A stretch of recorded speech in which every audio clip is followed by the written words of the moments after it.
त्राहिमाम त्राहिमाम त्राहिमाम त्राहिमाम। प्रणाम हे नारायण, हे लक्ष्मीपति, हे गोविंद, हे सर्वेश्वर, आपको कोटि कोटि प्रणाम। प्रणाम। हे त्रैलोकीनाथ, सृष्टि की रक्षा कीजिए, नहीं तो आपकी सृष्टि को प्रलय आने से पहले ही एक महाप्रलय नष्ट कर देगी। ध्रुव ने जब से श्वास रोककर द्वादशाक्षर मंत्र का जाप आरंभ किया है, सारे संसार में वायु की गति रुक गई है, प्राणियों के दम घुट रहे हैं। प्रभु, ध्रुव को रोकना मेरे वश में नहीं है भगवान। ये कार्य केवल आप ही कर सकते हैं। आप सृष्टि के रक्षक हैं, उसके पालनहार हैं। हम सब विनती करते हैं, आप ही ध्रुव की समस्या का कोई उपाय कीजिए प्रभु। समस्या बहुत गंभीर हो गई है।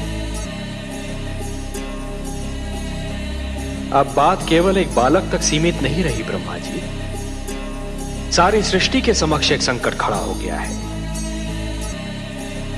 अब तो हमें जाना ही होगा अपनी सृष्टि की रक्षा के लिए, और फिर किसी और की भांति हमें भी तो ध्रुव के प्राणों की चिंता है।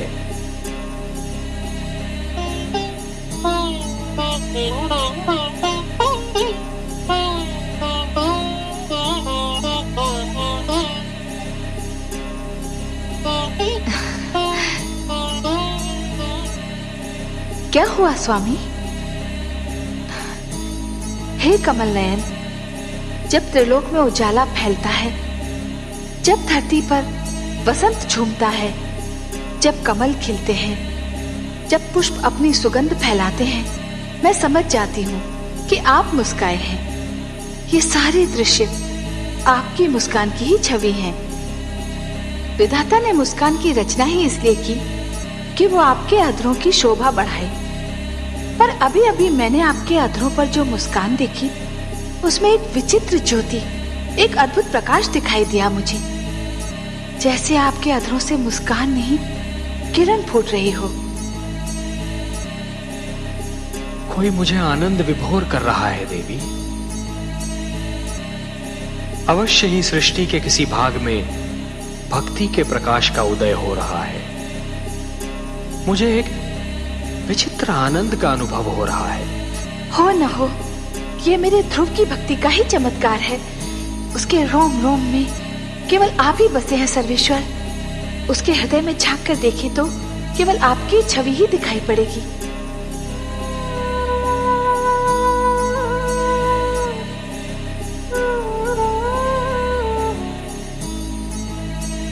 ही नहीं गया वत्स ध्रुव,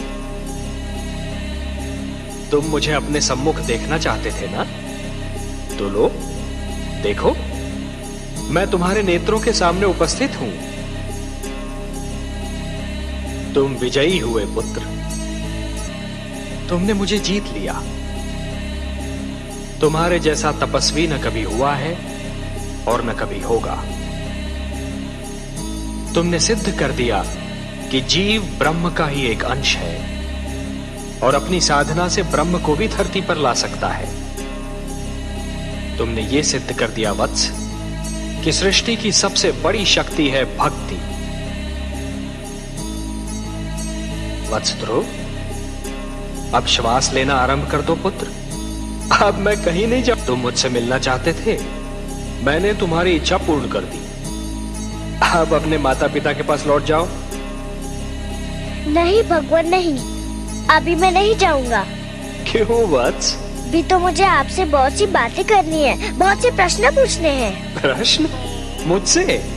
भला ऐसे कौन से प्रश्न हैं तुम्हारे मन में? मुझे बताइए प्रभु कि मेरी छोटी माता मुझे अपना पुत्र क्यों नहीं मानती? उन्होंने मेरी माताश्री को दासी क्यों कहा? उन्होंने मुझे मेरे पिताश्री की गोद से क्यों उतारा? मेरे पिताश्री ने छोटी माता को रोका क्यों नहीं? बताइए भगवान। अरे अरे अरे अरे अरे, इतने सारे प्रश्न एक साथ? अच्छा ये बताओ कि सबसे पहले तुम किस प्रश्न का उत्तर चाहते हो? मुझे मेरे पिताश्री की गोद से क्यों उतारा गया?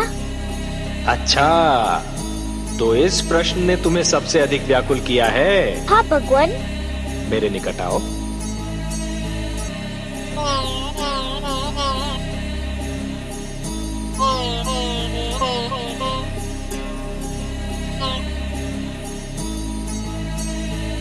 और निकट आओ वत्स।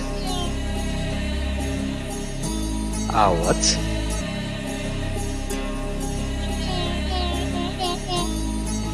मेरी गोद में बैठ जाओ।